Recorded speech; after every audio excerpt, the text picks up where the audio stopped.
She said, and these were her exact words, which I'll never forget, "Always keep your lanterns full, your windows shut tight, and your wits sharper than your axe." It wasn't something a normal person would say to someone else. It was like she was reciting from a rule book. It honestly sounded more like a warning than advice.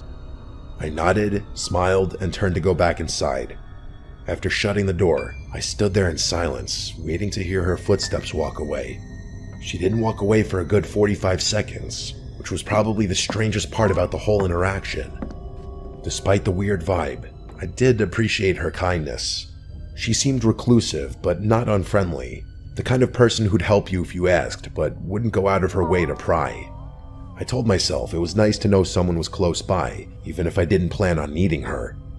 I didn't even bother looking in the basket. I just set it down in the living room and forgot about it.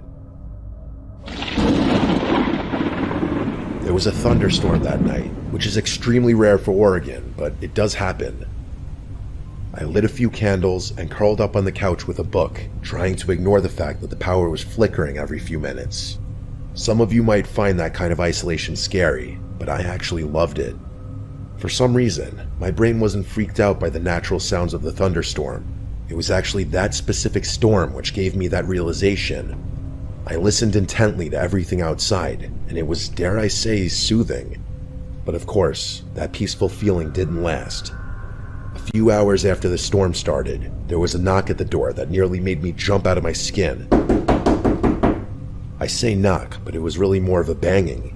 It was loud and definitely not natural, like whoever it was didn't care that it was pouring outside. My heart started pounding, and I began to feel that god-awful tingly sensation in my chest. After hesitating for a few seconds, I grabbed a flashlight and got up to check who it was. I looked through the little glass window pane next to the door.